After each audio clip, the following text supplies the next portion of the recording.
true. Everything the media, people like Barack Obama, everything they were telling you, completely false. That's the subject of tonight's mini monologue.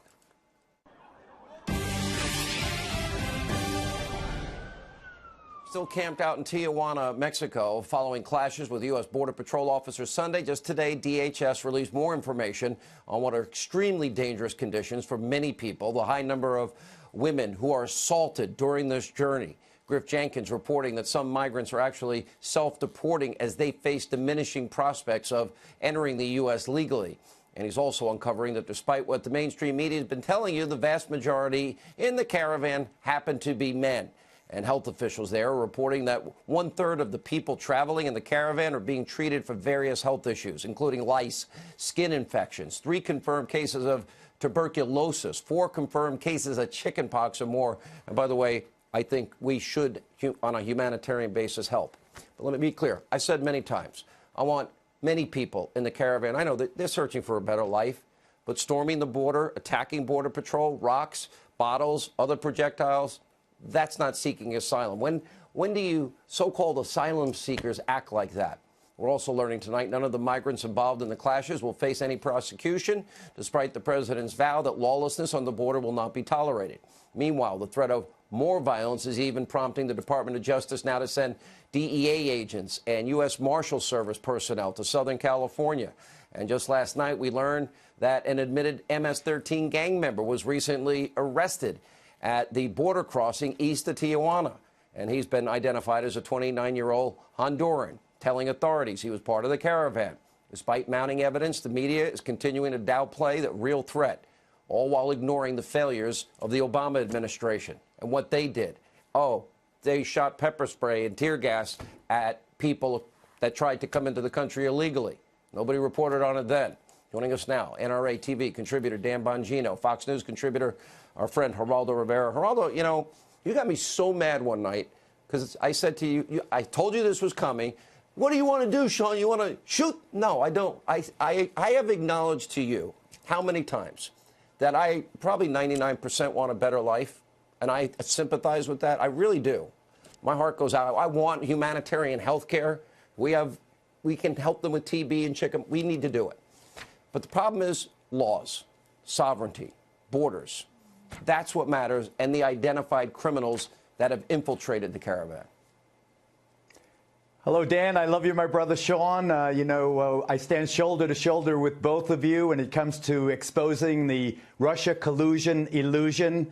But I think the harsh treatment of those migrants at the border with the pepper spray and all the rest of it, the militarization Obama, of the southern border, that doesn't make it right, Sean. That doesn't make it right. And how do you stop people that are charging your borders? How would you do it?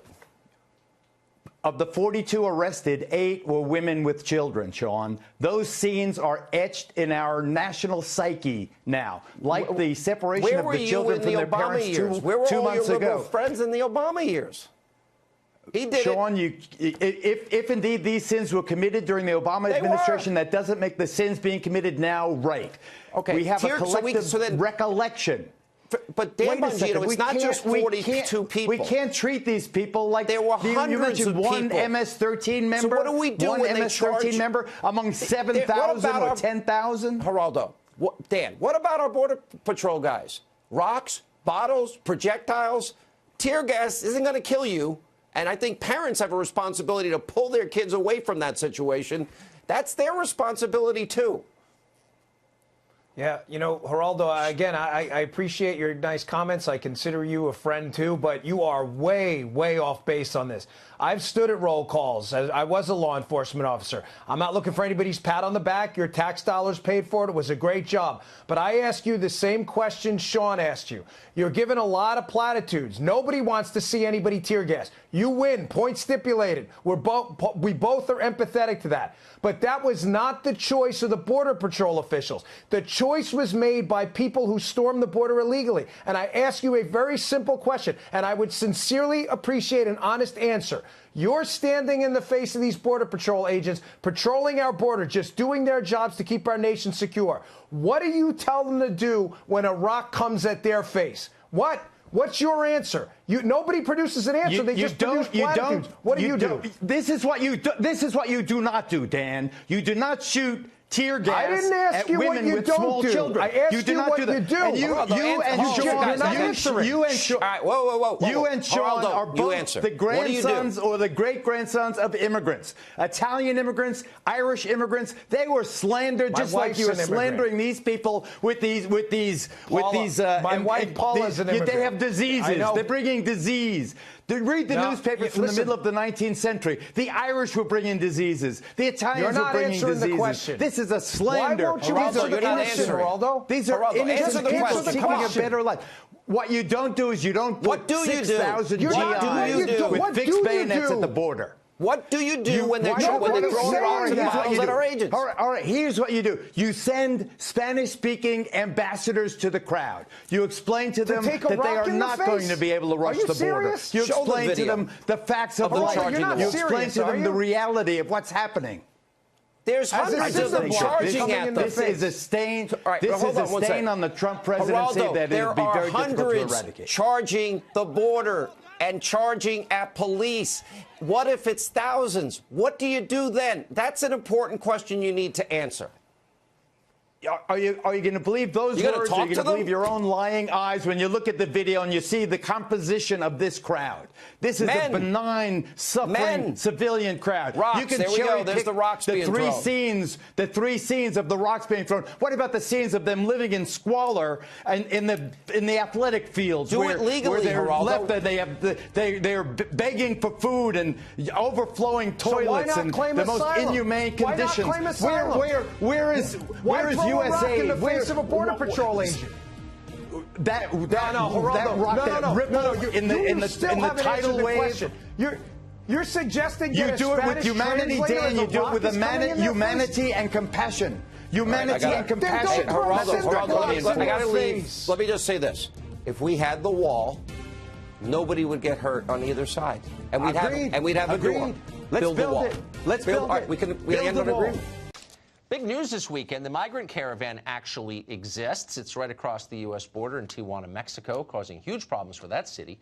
That may be a surprise to you because you've been hearing for weeks and weeks that the caravan wasn't real, and you'd have to be a right-wing bigot to think it was. Then they told you it's so far away that it's irrelevant. Well, then on Sunday, that irrelevant imaginary migrant caravan attacked American border guards. And that may surprise you more still because you were told the caravan was entirely harmless. And again, if you believed otherwise, you're a bad person. Well, soon, a news story, we don't know what it is, but we can be sure there is one, will come to dominate the headlines, and the migrant caravan will be mostly forgotten. Even if the border crisis remains unresolved, the press, the public, likely the president too, will have moved on. But we want to pause just for a moment before that happens, that inevitably happens, and look back and consider how this story was handled by the press, because we think it matters. Now, the story evolved rapidly, and the media's official story evolved just as rapidly. But were their descriptions about what was happening factually on the ground true? Tonight, we want to investigate that. This is not a partisan question, by the way. It's about the future of the country. For a free society to function, the press doesn't have to be perfect, but it does have to be better than a propaganda outlet. Are they? Let's break it down with Buck Sexton. He's a former CIA analyst and host of the Buck Sexton Show, and he joins us tonight. Buck, thanks a lot for coming on. You've been following this really closely. You had a really, I thought, incisive breakdown of the coverage, and so I want to put these questions to you. This is claim number one. The migrant caravan, we were told, is mostly women and children who pose no threat to anybody. Oh, the talking point. You remember. Was it true? No. In fact, a vast majority of them are clearly what we would have called in the agency military-age males. And these are guys mostly in their 20s and 30s. And that was apparent, Tucker. I mean, there are the misreporting that you could expect from people making an honest mistake. And then there's a lot of journalists gathered together, because I've been talking to journalists all throughout this caravan's progression, and there's just been this march of lies. There have been some people telling the truth, but all you have to do is be there and you see it's guys. This is mostly guys. There are some women and children there, but the focus on it is clearly dishonest. Of course. Claim number two. The caravan, we were told again and again, is mostly comprised of genuine asylum seekers seeking refuge in the U.S. Yeah, it's our fault for not welcoming them because they're sincere asylum seekers. Is that true? No, it's a scam, and people know it's a scam based on the percentage of individuals in the past who have come and tried to claim asylum in this way, and the fact that they're being coached to lie. This is actually a form of fraud. When you say that I'm in imminent fear of my life because people along the way have said, this is what you have to say to get into the asylum process, you can later be adjudicated, you're lying to people in a vast majority of these cases. And by the way, if just being from Honduras, for example, means you're in such threat of violence that you could get asylum, then the whole country would qualify for asylum. So this is a scam, and people realize that now, but the media was pretending all along that it is not. That is such a good point. Why doesn't the whole country qualify for asylum? I'm sure we'll hear soon that it does. Claim number 3, there are no criminals in this caravan. Was that true? There are no criminals. There are more mothers than monsters. An official statement yesterday from Immigration and Customs Enforcement says about 600 known criminals, by the way. So these are people that we are sure have a criminal record apart from trying to cross the border and perhaps throw some rocks at some federal agents. And, oh, by the way, I remember speaking to a journalist early on in this, Tucker, said, pretty sure there are some criminals because there are a whole bunch of guys covered in MS-13 tattoos, which are very prominent, who are marching along with the caravan, too. So this was known from the beginning, but people chose to focus on other things. Were they MS-13 mothers, not monsters, or were they men? I suppose that's possible, but certainly the media was trying to find a way to avoid the fact that there were some bad folks among this whole crew. They were lying. Claim number 4, and this comes from a former commander-in-chief. The caravan doesn't matter, and you're a bad person for worrying about it because it's very far away. They're telling you the existential threat to America is a bunch of poor refugees 1,000 miles away. This group of folks, we don't even know where they are. They're way down there. They're way down there. We don't even know where they are, Buck. Buses and trains exist in Mexico, which I think journalists know, especially journalists who are in Mexico reporting on this, but there was always this, well, it's going to take them forever to march. No, what they did is they, by the way, with some help, got on buses, trains, other modes of transportation, got there to the border. By the way, if they were actually refugees, as Obama says, they should claim refugee status in the first country they arrive in where they are no longer under mortal threat. Mexico has offered them asylum. They've said no, because they're not refugees. They are just people that want to get to the front of the line for immigration. Such a great point. Jorge Ramos of Univision came on this program to present claim number 5, that the caravan received no external support. I know that there are fake stories in the United States saying that these people were funded by George Soros and by Democrats or by Nicolás Maduro from Venezuela. If they really finance these people, it was a scam. I've been talking to people here in Chiapas who don't have a single dollar, Tucker, to buy a bottle of water. So there's no financing here.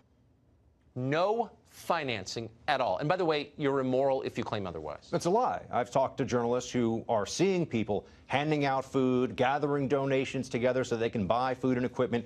When you got 6,000 to 7,000 people together, that's going to be a difficult logistical challenge unless there are people who are there to provide support, and there clearly are people providing support. So again, if journalists wanted to know this stuff, Tucker, some of them do, but they just don't get as much airtime at places like CNN and MSNBC, they could find out. But they don't want to know. They just want to present people getting tear gassed, mothers and children. If you don't like this, you're a monster, when the reality is this is a massive scam. There's a lot of outside help, and there are laws that are being broken here.